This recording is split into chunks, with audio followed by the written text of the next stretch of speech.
Welcome to the first best free hit team video of the season ahead of Game Week 8. I know a lot of you are looking to play the chip or have already activated it, so this video is for you. Let's try to get this video to over 200 likes, and we're also going to cover the breaking news of the Arsenal vs Manchester City game that has been postponed in Game Week 12. So I'm going to talk about that very briefly and then going straight into the best free hit team. Let's also get close to 15,000 subscribers. I think we can do that, and without further ado, let's get straight into the video.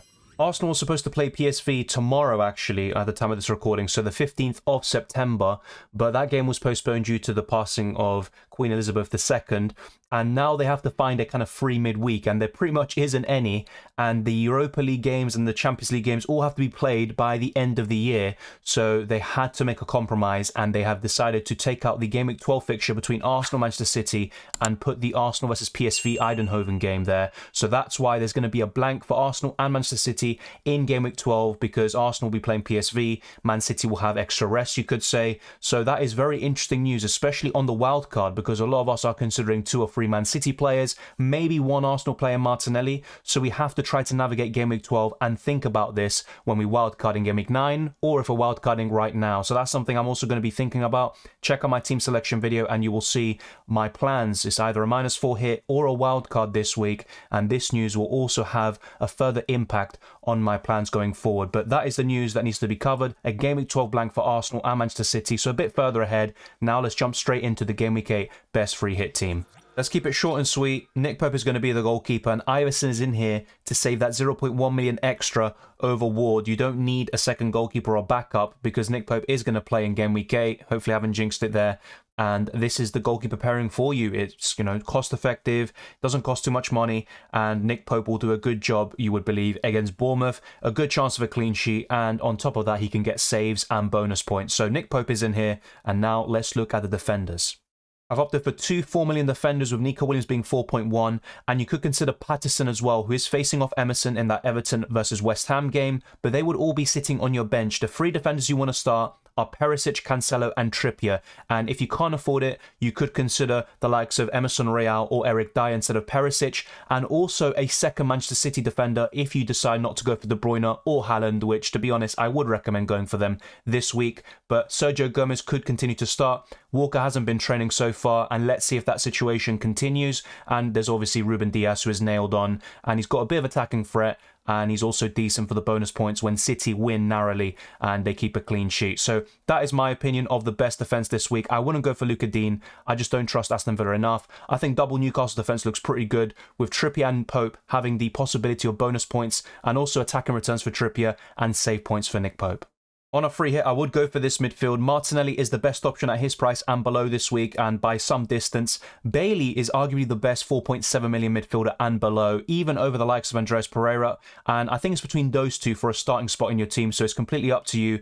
If I had to pick, I probably would favour Leon Bailey, but it's really close and it could go either way. Kevin De Bruyne is one of the best premium options this week, but I really like this midfield. You've also got Kulusevski in here, and you could consider Jared Bowen instead, especially if you go the Harry Kane route, but to be honest, I really like this, and you cover Spurs and Man City attack in one of the best ways possible. I believe Kulusevski will start. He made a good impact when he came on against Sporting Lisbon. Yes, they considered 2 goals, but they started to create more chances, and Spurs looked more dangerous when Kulusevski came on. So I think it would be a bit short-sighted to blame him for anything that happened there. So Kulusevski, I think, will start, and he's a good option on the free hit. Maybe a bit overlooked, but would I go for Kulusevski in a normal transfer or on a wild card? No, because he's going to be competing with Richarlison and Heung-min Son for minutes, and I think that's far too much of a risk. But on a free hit, I think he's a perfect punt. And then Andres Pereira, like I said before, he's my favourite 4.5, 4.6 million option, but I would favour Bailey in Game Week 8. To complete the team, we've gone for 2 premium forwards in Harry Kane and Erling Haaland, and I think the captaincy would lie between those 2 and Kevin De Bruyne. And if I had to pick one right now, I think I would go for Erling Haaland with the way City are playing. Yes, their fixture against Wolves is tougher. They're pretty decent defensively compared to Leicester. But at the same time, City are on another level, and Spurs can struggle a lot at times. And they kind of sit back and they defend deep, and then they hit teams on the counter-attack, and Harry Kane's done really well this season, but I think his ceiling is lower than Haaland, and of course it could be different this week, and you may be of a different opinion and go for Harry Kane, but right now I think I would lean towards Haaland for the captaincy. This team costs 102 million overall, and I'm actually 0.5 million short, so for those of you that maybe like myself can't afford this, you can find compromises, and I think the best way to do that is probably Ivan Perisic, and you can look to downgrade him to Emerson Royale or Eric Dyer or perhaps Saliba, and there's also a few other defenders to consider. It's not the end of the world if you have to play Nico Williams or Emerson, to be honest. There's not that many good options on the free hit this week in the defence. You could also consider Luka Dean, although I personally wouldn't recommend it.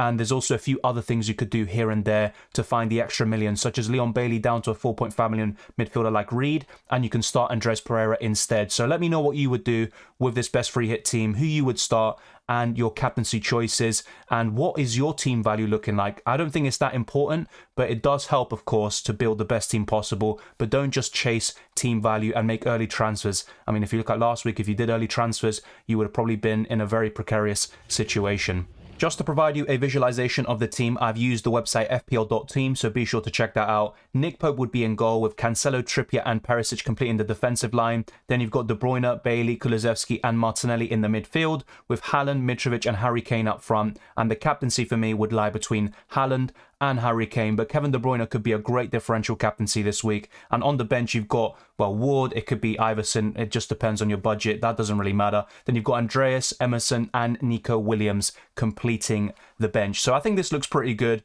and you can always find ways to trim it down if you're not able to afford it. And I think Perisic has to be kind of the biggest sacrificial lamb. But thank you very much for watching. If you enjoyed this video or found it useful, be sure to smash the like button and subscribe for new. Let's get this video to over 200 likes, and we're very close to 15,000 subscribers. So thank you very much for all your support over the last few weeks. You can follow me on Twitter and Instagram, DylanRCM, and you can also become a patron or a channel member. The links are in the description below. Thank you to everyone who signed up recently. We got overwhelming support in the last deadline stream for UCL Fantasy, and you can also check the links in the description below, including the Discord server and the FPL League. So all of that is there. I wish you all the best of luck for Game Week 8 and the rest of the season, and I'll see you next time.